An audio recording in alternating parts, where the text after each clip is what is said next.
What is food noise? You're going to want to stay tuned to find out next. You found the Very Cari podcast. Grab yourself a cup of coffee and snuggle in while you and I chat about all things faith, wellness, and healing. Okay, welcome to the Very Cari podcast. You guys, listen, I have been trying to get this very important gentleman on this show forever. And finally, the stars aligned. I can't believe it. And I have Dr. Dan with me. I found you, Dr. Dan, on YouTube, and I was so fascinated by what you had to say as a former obese person. I guess you could say morbidly obese person. It absolutely blew my mind what you had to say. And I knew that I had to beg, borrow, plead, whatever I could do to get you on here to talk about food noise, because I think it's really going to help my audience. So will you tell me a little bit about yourself, and let's talk about this idea of food noise? Totally. Well, thank you very much for having me on. It is a pleasure to be here. I guess a bit about my practice is I'm technically a pharmacist by training and kind of got into the obesity space of things about 5, 6 years ago, something like that. And yeah, I just saw like a huge opportunity, not only from like the entrepreneurial side of it, but just wanting to help people. And yeah, it all kind of took off from there. And then I got into the social media and onto YouTube. Mhm. And it's been quite the ride since then. And yeah, I wouldn't trade it for anything really, because I've been having such a good time and get to do opportunities like this. So it's been very, very cool. Now, Dan, were you ever heavy? So I did struggle with my weight. I was probably considered more overweight at the time, kind of through Okay. my childhood. And then actually it was kind of a tragic incident how I lost my weight. So I was jumped at a party when I was 16, had my jaw broken, had to have it wired shut for 6 weeks. And yeah, it was a great weight loss strategy that I would never recommend or wish upon No. anybody. And No, but there are people that go and get that done. You've heard of those people. oh yeah, yeah, there was That's actually like horrible. I know there was a whole device and stuff that they were like promoting at one point in time that was Mhm. just terrifying. Like, Mhm. yeah, ensure shakes and blending up chunky soup is not a way to live at Mhm. all. So, Mhm. yeah, and then after that, it kind of flipped the other way in that I was leaner, so I was no longer getting bullied. I was getting like all this attention from the opposite sex, and when you're 16 years old and all the hormones are flying, it's a really confusing and awkward time already. So add that whole piece in, and so I've seen both sides of the coin, if you will, and kind of really got that individual experience. And yeah, and then since then it's been kind of dealing with more of a body dysphoria and that sort, and building up my practice and stuff. Okay, we'll let you in the club then. Fair enough. I'm teasing. I always make the joke on here. I can say the F word fat because I was over 300 pounds, and I guess I think I weighed 155 this morning. So I guess I can say the F word. I tell people. I know it's Totally. terrible. It's not very politically correct to say that, but so I was fascinated. I watched a lot of your videos, and now I'm following you on Instagram. So got your own little fan club here in Kentucky, but I'm fascinated by this idea of food noise, and I think that I always knew it existed, um, Mhm. but I was not able to articulate it like you did in that video, and I'm just telling you, not a lot, like, shocks me. I mean, I was an ICU nurse, for 20 years, like, there's not much that surprises me. I've seen all Right. manner of things, but that just it really blew my mind, and I think you put words to what so many of us are thinking. I used to walk in. Let me give you a great example. I used to walk into Home Depot. I don't know if y'all have those up there, and you do in Canada, Yeah. but yeah, I should know that. Sorry. But anyway, we walk in and there'd be Swedish fish. And I would go, oh, well, I need Swedish fish. I would love Swedish fish. And I wouldn't even be thinking about. And that was my 24/7 constant battle, whether I was heavy or whether I've been thinner. So Mhm. you just put words to it. Will you explain it to our audience? I love the way you explain it. Totally. So, I guess the first caveat though with it is that food noise is like this is very much my theoretical model on kind of around Okay. it and such, just because Okay. we haven't officially defined it in the literature yet. Like it's very much becoming a very popular term, and I think there's probably some studies and research around it, and I'm pretty sure there's like a few editorials and people kind of talking about it. But essentially, food noise is that intrusive, obsessive in some cases, ruminating thought process around food. When is going to be your next meal? Mhm. What are we going to have? You're engaging in all of these behaviors and patterns and thought processes that are essentially going to drive you and push you to want to eat food, right? Now, I kind of relate it back to what we do know in terms of some of the thought process called permission thoughts. So, permission thoughts are kind of the idea of, oh, you know what? I went for a walk today, so I deserve to have the sweetest Swedish fish. Or, I've stuck to my diet all week, so yeah, we deserve to go out to dinner. And it's giving you permission to engage in that behavior, even if that behavior doesn't align with the goal that you have at a given time. And so that's a complex interplay between what I call your primal brain and your modern brain. So, Mhm. your primal brain at its core is made up of two parts, your hypothalamus and your reward system. The hypothalamus, you can kind of think of this like your temperature regulator, like a thermostat on the wall. It wants to keep everything in balance. It doesn't want things too hot, too cold. It doesn't want you to have too much fat. It wants you to have just enough and this, that, and the other thing. And so it's constantly monitoring the body. And when it detects that you're losing fat or you're not getting enough nutrients, it's going to start sending signals up to the reward center.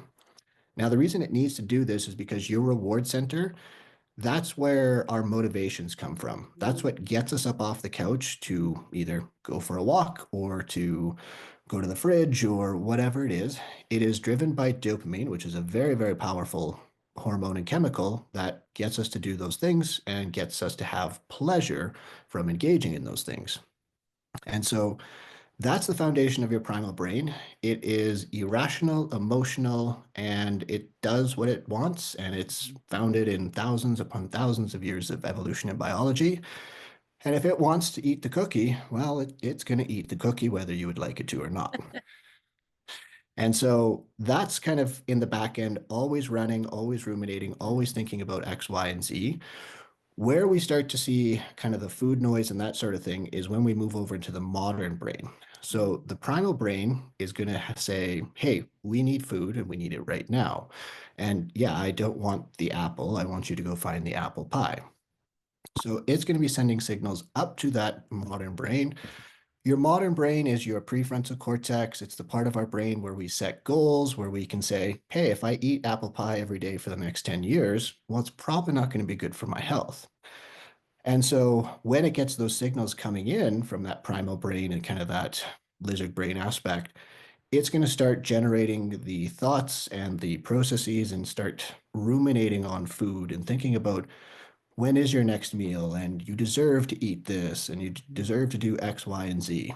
Basically, it's kind of like this cognitive battle back and forth. It's like you're playing chess inside of your modern brain of the potential bad things that could happen to your health if you engage in X, Y, and Z behavior.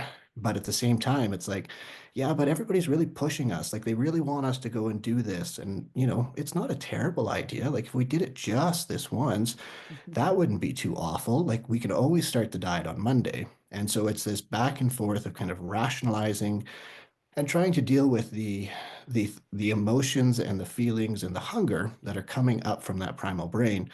And essentially, yeah, that's kind of the food noise process when we look at kind of a simplified physiological level at the level of your brain. Now, all of this is going to be intersected and being driven by various hormones. GLP-1 is one of those satiety hormones that will shut down certain process of the reward center and the hypothalamus, tell it to calm down, tell it to say, hey, we're okay. Same thing with leptin, ghrelin, and the 50 or so other hormones that are involved in appetite and satiety regulation. So, why do some people not have food noise like some of us? Because what you're describing to me has been my life every single day. So whether I was thin or why, like my husband, 6'3", 200 pounds, has always stayed, sometimes a little bit more, a little bit. And he just doesn't care. He doesn't care about food. It's not a thing. Does he not have food noise? And how did he get out of it? Why do I have that? So it's very much the case of why do some people have blonde hair and Ah, why do some oh, people okay. have, Genetics, you brown? think? 100%. So some Really? people are going to have like either a disruption in that regulation pathway that's leading up to that primal brain. And the way I kind of describe it is like, some people, they lose a pound of fat and the body goes on red alert. It's like Ah, DEFCON 5, like the yes. world is ending. We need to do something about it. Whereas other people, they lose 10, 20 pounds, and then the brain's like, oh yeah, we should probably stop that from happening. That would be, yeah, you know what? Maybe go find some cake or something like that, you know? So genetics are going to play a huge role in how potent some of that signaling and that sort of thing comes out of there, and how prevalent it's going to be for some people and not for others. And there is a large component as well in terms of the environment. So when we look at the environment, there's not only the learned behaviors that you will pick up in childhood and that sort of thing, such as if, food was always used as a reward, or if, when mom and dad fought, you got a treat or something like that, you would start to associate when I'm stressed, when I'm anxious, when I'm feeling this feeling, your brain has made the association that, hey, cookie or ice cream makes me feel a little bit better. And so it'll have that association, that pathway that it'll go to.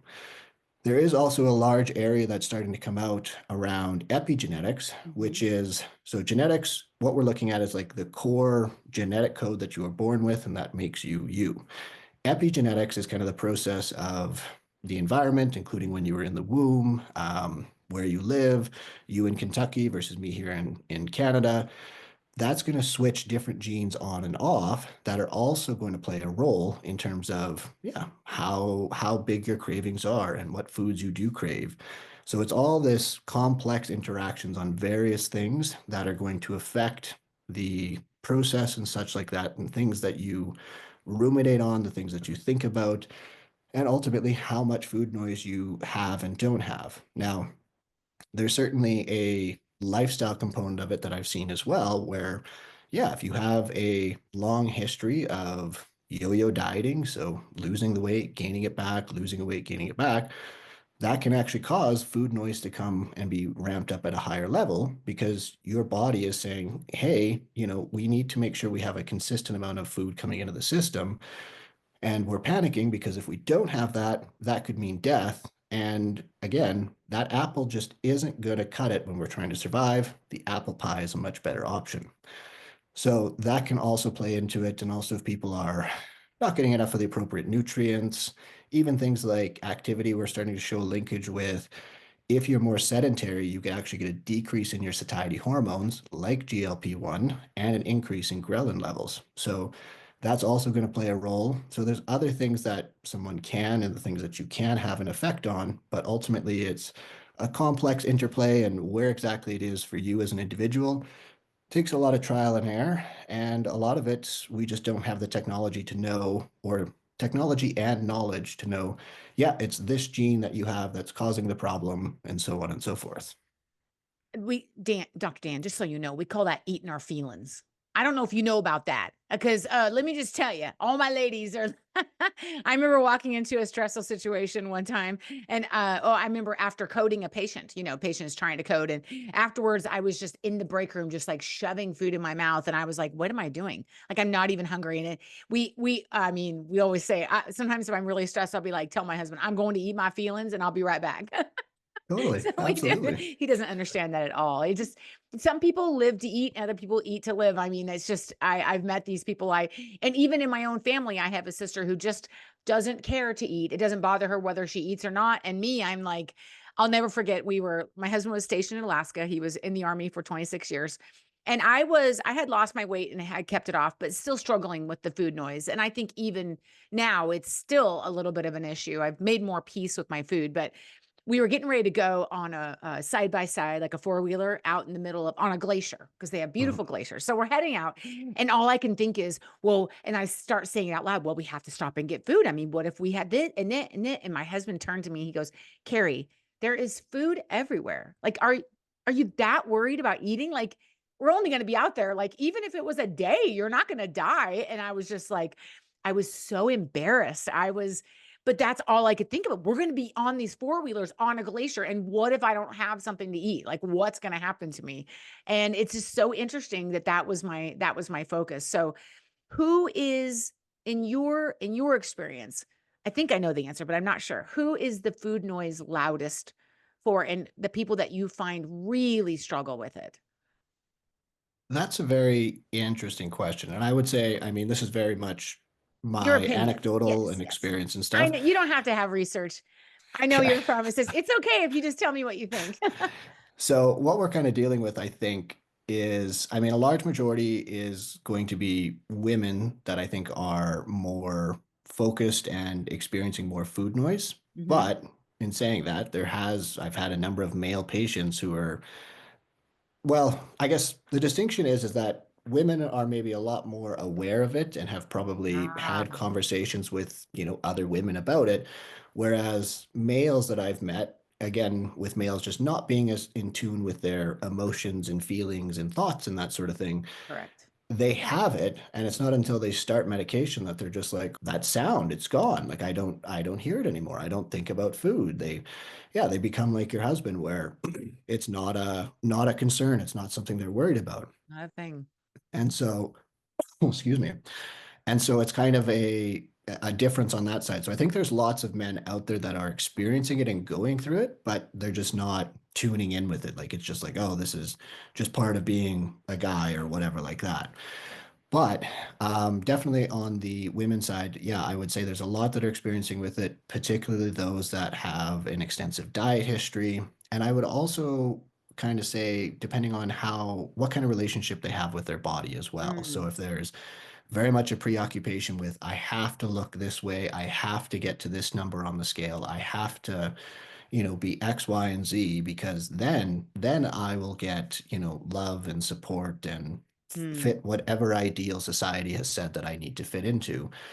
If there's a lot of preoccupation around that, I find that is in itself already causing a lot of rumination and intrusive thoughts of them not being good enough. We then add in some hunger when they're trying the latest diet or whatever, mm. and suddenly we then get a kind of a double whammy, and the food noise comes up in more in a much greater level, if you will. A lot of the women I work with, let's say that they have it in their head, and I know you do kilos there. So sorry, I'm not going to convert. I'm not that smart. I haven't got my calculator. But let's just say they want to weigh, 135 pounds and they're 235. I'd rather see them get to 200 and stay there than go up and down, up and down, up and down. I'd rather see them. And I tell them, why don't we just pick a middle point and let's just get there and hang on to that for a little while?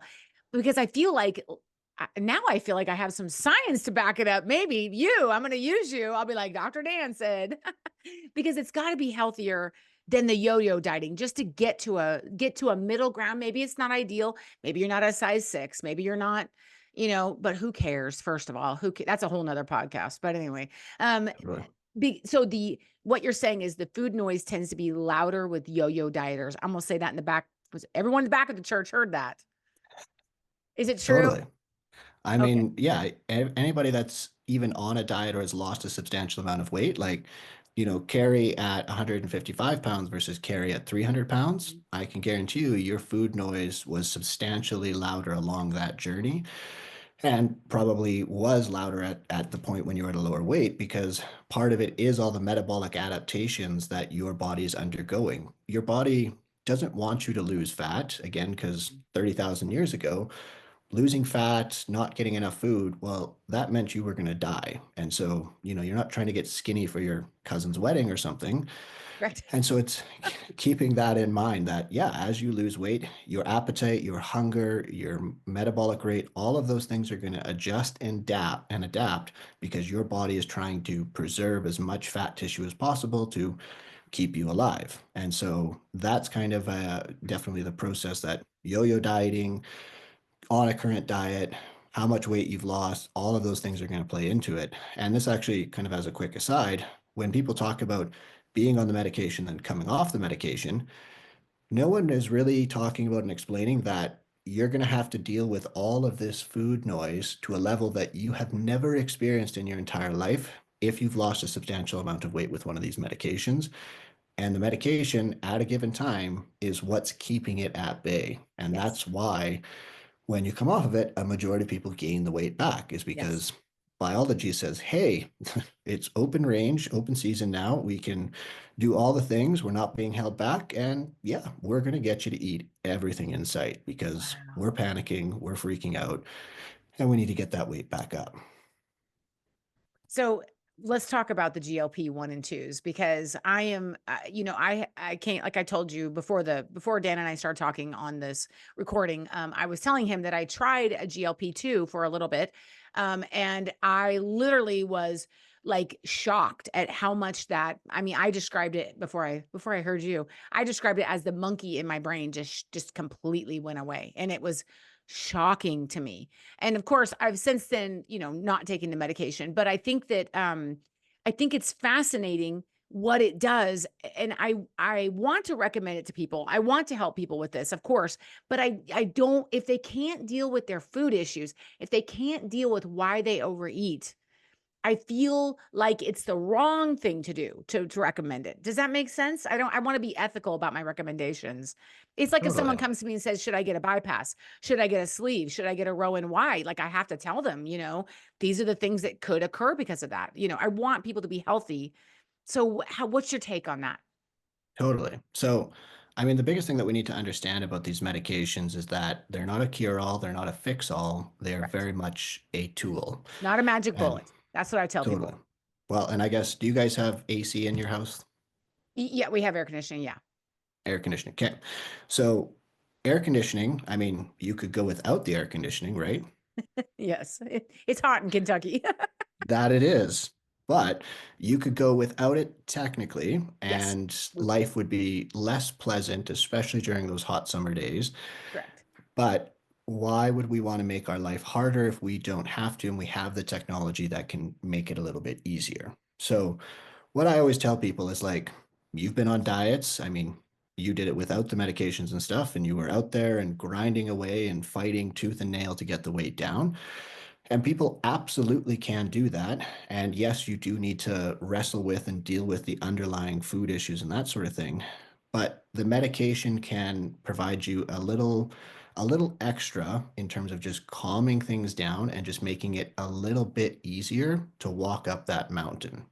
It's Mm. not going to get you there without any effort or anything like that. You still got to put in the work, especially if you want to maintain that weight loss long term. But if it's a tool and it's a technology that we've developed to make life a little bit easier so that you can enjoy life more, so that you can spend more time with your kids versus like trying to bite your nails and avoid all the food in the kitchen and that sort of thing. It's utilizing the tools and the things that we've developed and created in order to make life better and easier and help you along that way. So it's very much a tool. And while you're working through all that food noise and that sort of thing, it's going to help you to work on that. If you don't have this constant food noise and hunger and rumination, well, guess what? That opens up a whole pile of capacity so that you can be like, hey, why do I engage in that? I have this Mhm. feeling. I do have a craving. I'm not hungry. I'm on the medication. So, what exactly is going on there? You suddenly have the space to be able to think about and work your way through the emotional triggers and things like that so that ultimately you can overcome it at some point in time. I talked to one gal, this is interesting, and this is the only person I've ever worked with that I'm sure you see it a lot, but she was not willing to do any of the emotional work and was like, I'm just like, I'm not hungry on it. And I'm thinking, like, that's the point. But I mean, I didn't say that. Totally. And just like, I mean, yeah, that's like, I always tell people lean into that, lean into the side effects. If you're nauseated, don't eat. Like, it's a great opportunity to just cut back on those calories a little bit. I don't know if that's the best Yeah, advice, but I mean, lean into the side effects. But and so she was like, I just, and I'm like, you're better off then if you're not going to put a little bit of the time and the effort and the self-reflection. I tell people get into counseling, then you're better off not doing it. And so that's my concern is what if people just want the quick fix? Then I guess they're going into it with the wrong attitude, correct? totally. And I mean, at the end of the day, are they going to get the best health outcomes? And Correct. when it comes to like, doing the inner work and all that kind of stuff, you got to be ready to do it. If you're not ready to do it, then it isn't going Correct. to happen, It's not right? going to And work help. absolutely. And like, That's a I good mean, point. people like the quitting smoking is always a really good example of, Mhm. yeah, it's extremely clear how bad smoking is for your health. So it's not a matter of you don't have the knowledge around it. It's a matter of just either you're not ready or what have you to kind of figure out a way to overcome it And guess what? The average smoker or non-smoker now tries to quit smoking at least 7 times before they're actually successful. Really? And so you have to do it and try it and find the right method and way. But yeah, absolutely. I would say there are people out there that are kind of like that. And I have people like that in my practice. And I tell them flat out, I'm like, if you're not ready, if you want like a quick fix or what have you, there's $1 billion industry out there that is ready and waiting for you to come spend your Boy, money, howdy. fly at her. And when those don't work for you in 6 months and a year, I'll be here to help support you and we can actually start kind of digging through it.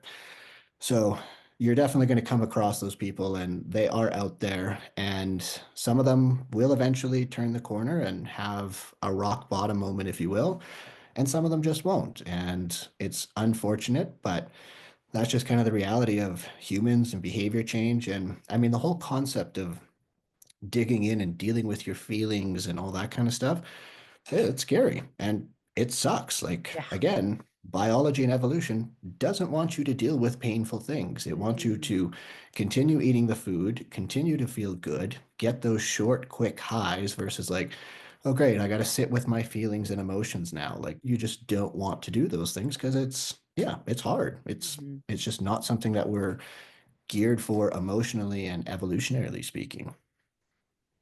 Do you think that this is my last, and this is my last question just about the idea, but do you think that food noise was a thing like when our parents were little and our grandparents were little? And I mean, because, obviously the obesity rates have risen, and that's a whole nother podcast about the crap food out there. And I mean, the addictiveness and all the fast food. And I realize it's other things too. But do you think that food noise was as much of a thing? I think food noise was definitely still there. Really? I mean, just given how many women, again, took daughters to Weight Watchers and that True. sort of thing, That's I true. can guarantee you they were dealing with it. However, I would say food noise has become substantially worse with the Mhm. ultra processed foods that are essentially designed to fire up that reward center of your brain and to keep you wanting more and more. Like people all the time say, like, oh, when I cut it out and don't have that food, like the cravings go away over time. And It's it's like, amazing. yeah, your brain gets desensitized to it. It's like, hey, we don't need that to be happy or whatever like that. And even if you don't do the emotional work, the craving is going to go down. But as soon as you reintroduce it, well, then the brain says, hey, you Right. figured it out, you found it again. Like Right. let's go and get it. Let's engage with that one more time. Right. And so I'm still on the fence about food addiction and whether that is a place of it right now. I would say it's more food compulsion than anything else because no one's going into their pantry and just eating sugar out of the bag kind of thing like that. So it's just being mindful of kind of the definitions and the treatment. And I am never a believer of like pure abstinence from, all foods altogether because Everything. Right. absolutely, because life just I don't think should be lived that way. It should be kind of working on the inner stuff. Anyways, very much there is a similar pattern of how you know, the alcoholic, you put alcohol in front of them, they're going to crave it, think about it, want it, Mhm. and probably cave and drink it. Same thing when we're dealing with something like this rumination and overthinking of food and that sort of thing. Yeah, if you put it there and get the cue or the proper trigger for it, you're going to go and engage with it, and it's going to make you feel a little bit better in that moment, For right? that moment. I call And I think myself a proximity eater. If it's in my totally, proximity, I will eat it. But if it's not there, I won't think about it. Like I won't drive to the store to go get a ho ho or whatever. Like yeah, I wouldn't drive it. But if you brought out a plate of them, I would eat them. And when I was heavy, Dan, I used to eat them just to get them out of my area because then they were not tempting me. I called it hate eating. I've got totally. all sorts of weird things that I would do. And I mean, it's just like I finally put names to what I think a lot of women are feeling, and that is proximity eating, hate eating, just to get it out. Like I'm going to eat every single one. So I'm not tempted by this, which Totally. completely does not make sense when you think about it, but it's fascinating. So, what can people do about food noise? I mean, after this, I want you to tell me what you can do for people and what you're working on. But are there Yeah. any tips or tricks that you have found without, revealing what you do? I don't want you to give away the farm or anything, but are Oh, there I things? mean, there's nothing special about what I do or what really anybody else is kind of promoting in this space. Like it's pretty straightforward. It's like It's the basics it's always going back to the basics. And what I mean by that is I look at four things from a nutrition perspective. So Okay. number one, protein. Like if everyone says, oh yeah, I'm eating plenty of protein, I can guarantee you, you are not eating enough protein. Very The thing true. with protein is people also want like a big target and what should I go for? And I punched in this calculator and got this. It's more important just to think more, just more protein. That is Okay. what you ultimately need. So whatever you're doing right now, how can you do a little bit more? If you eat Hmm. a chicken breast for dinner, well, could you do a chicken breast and a couple more pieces, or could you do a chicken breast and a half? Little things like that to get more protein in. Protein we know is going to stimulate GLP-1. It's going to help to sensitize the body better to the various hormones that you produce, and it can help to decrease some of that food noise down because your body and brain, while it can use protein to create carbs, it can use it to create fat. It's kind of like the king of the macronutrients from that Mhm. perspective. I agree. The other thing that I look at is meal consistency. So whether that's 2 meals a day, 3 meals a day, 3 meals plus three snacks, whatever ultimately works for you and your schedule, what you can fit in. Basically, and this is kind of where I deviate from a lot of people, is that I don't recommend fasting for the very reason that you go such a long time without eating. Hmm. What do you think you're going to do when you finally get that window?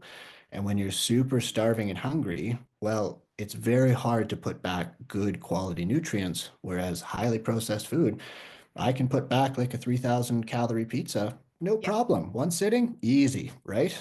But not Whereas 3,000 calories of chicken. That's a hard to get down. that is, yeah, wouldn't even want to try, right? No, So but it's kind that's of interesting. recognizing That's the fascinating. the other big thing is that your body can't store protein very well. And so you need to True. have pulses of protein going in over the course of the day Okay. in order to keep your muscle mass good and healthy and to build more muscle, which is your main metabolic engine, but also to keep that primal brain at bay and calm down that there's food in the environment, the world isn't ending. The third thing I look at is making sure you're eating enough calories. So anybody that's ever been on a 1,200 calorie per day diet, well, why did you come off the diet? Because you couldn't sustain it. Nobody can. The only people that I have seen sustain it, I think I had one patient, she was like 4'10", maybe like 120 pounds soaking wet. And yeah, that was her calorie amount that worked for her. That was enough food Cool. for her. Right. Exactly. So 1,200 calories a day is just way, way too little. You need to eat a more moderate amount of calories. That can still put you in a calorie deficit to lose weight, but it's not so restrictive that, come Friday after you've white knuckled it through the week, you then binge and overeat over the weekend. So being more mindful of that and getting you to get an appropriate amount of calories to keep the proverbial lights on. The final thing that I look at is fiber. So fiber, great for your overall health. We all are not consuming nearly enough fiber. Hmm. Fiber keeps us fuller for longer. The other big thing I always talk about is that fiber helps us with micronutrients. Micronutrients are important because, again, if your primal brain gets a craving for zinc or something like that because you're low, well, logically, you should just go get a zinc tablet and the problem is solved. But 30,000 years ago, we didn't have zinc tablets. All we had was food. So if something's out of line, the brain is going to say, go and find food, and it hopes whatever food you find has the zinc in it. So the goal is to kind of round out your total nutrition and get all of those things in. That's going to help with just overall health, the food noise, managing the biology and keeping things at bay, whether you're on a GLP-1 or not. The other big thing is activity. So, there's nothing better that anybody can prescribe other than activity. Like it's hands down the healthiest thing you can do for your body. It's going to help to regulate those satiety and hunger hormones a little bit better. It's going to help to be a habit that helps you to shift other habits in your life. So, super, super important to kind of build that piece in. And then the other stuff is optimizing your sleep. So, making sure you're getting those 8 hours a night. If you have any inclination of possible sleep apnea and you haven't been tested, get that done. Sleep apnea, I would Absolutely. say, is probably one of the most undiagnosed and largest contributor to obesity in the grand scheme of it. Well, and Yes, you heart may, disease and diabetes. and on and on and on, Trust me, right? all you have to do is have surgery and come into my recovery room, and I can tell you if you have sleep apnea or not. Absolutely. Like you'll know very, very Yep, quickly, right? very quickly. So, yeah, that is a huge one. And a lot of people say, well, I'll just lose weight. And it's like, well, yeah, you can, and it may get better, but it's going to make your life so much harder. So if Well, you need a people don't CPAP, understand. yeah, get the CPAP, get the Good. treatment. And if I love later that. on you don't need it, okay, cool. You don't need it when you lose weight, but your body is going to thank you. Everything is going to be so much easier. Again, it's a tool to help you along this journey. And then, of course, the other things are stress management, how you're managing your emotions, and all that kind of stuff. Those are all going to play a role. A lot of people will say, "Oh, I'm not an emotional eater." But if you eat when you're bored, if you eat just for the sake of eating, if you're, at 9 p.m. not hungry, but you suddenly have this inclination to go through the pantry or something like that, Mhm. hate to say it, you're an emotional eater. You're Actually, kicking all your feet. food is. Yep. Absolutely. And I mean, if we really think about it, all eating has some emotional component to it because Correct. it's coming from that primal brain. It is being driven by a reward pathway that says, go and find food. And yes, sometimes you can make the choice of having healthy, nutritious food, but nonetheless, you're eating it for some kind of emotional reasons, not just logically, hey, I'm hungry, I need to eat. So that kind of, again, a whole other podcast on that one. Right, But right, right. that's kind of my biggest overarching things and themes that I focus on. And when people nourish their body properly, you find their food noise definitely. I mean, obviously, we can't turn on and off genes yet, right? A little bit of that we Yeah, can do. But totally. you find that when people nourish their body and follow some of the rules that you've set out, that their food noise does decrease. Totally. Absolutely. It Wonderful. doesn't take it away No, altogether. In fact, some food noise is perfectly okay because it's correct. okay to be hungry. It's okay to crave something. Like, welcome to being a human being. We Yeah. can't take away those things altogether, right? This So, is the experience of being human. absolutely. Now And so, go ahead. oh, I'm go. sorry. I apologize. I was just gonna say, like, yeah, it's kind of you want to have some food noise that's still there to remind you to actually eat and get nutrients in. So it dampens it down and quiets it down so that you can be more mindful and have more capacity to make the choices and things that you want to make. I love this topic. I mean, I will not keep you here, but I could just talk about this all day because, my husband doesn't understand it. So I'll go down and I'll be like, there's this idea about food noise. And he's like, yeah, I didn't eat today. I forgot. And I'm like, how did you forget to eat? Totally, absolutely. And also, Yeah, I think being in the military where you don't even know if you're going to get to eat, if something's going on, I just think you get used to not eating. I don't understand it. I just am like, can you rub that off on me? Can I get some of that? But it's fascinating. People like that it'd be interesting to study their epigenetics and their genetics and see the people that don't struggle from that. What is different about them? I think it's fascinating. So tell my audience what you're doing, how you could help them, like kind of what your space is right now.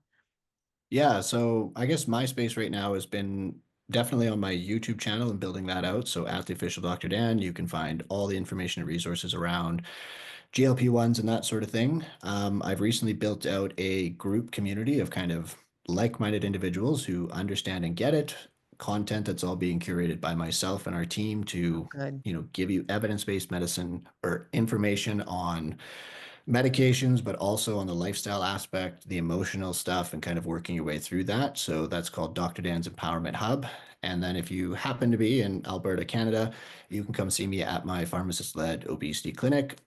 I'm kind of Wow. booking at like 8 weeks out right now, so you can get on the list and start, I guess, waiting, if you will. But yeah, and that's kind of the biggest things that I'm doing. I was doing more coaching and such like that on the side with people and individual side, but ultimately my schedule is just getting so jam-packed and That's that tough. sort. Oh yeah, so it's more of a trying to get kind of more in an encompassing group aspect of things and via my content and stuff. So if someone in my audience wanted to start taking a GLP through their own provider, if they're in the States or they want to pay for it privately, they can definitely come to your community and receive support and information on how to be on it appropriately and come off of it appropriately, correct? Yeah, like there's definitely all that info of kind of, yeah, Okay, or side effect management, what to correct. understand, what to know, the science, and also implementing the various strategies and things that we've kind of talked about here and That's how awesome. you can start unpacking some of that stuff if you happen to be on the medication and don't have much support. Yeah, because I think that is what I'm saying. I'm doing a very small, tiny version of what you do working with, a couple of medical spas.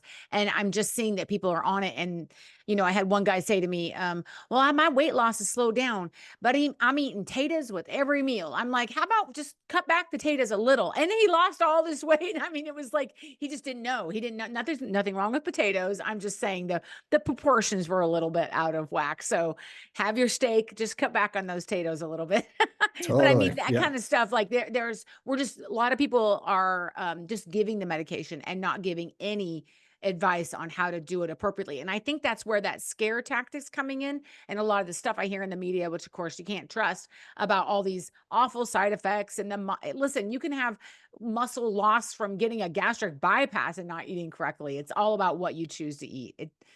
There's not really a Totally. lot of things that scare me with it. No, and yeah, I think a lot of stuff gets over sensationalized. And I mean, 100%.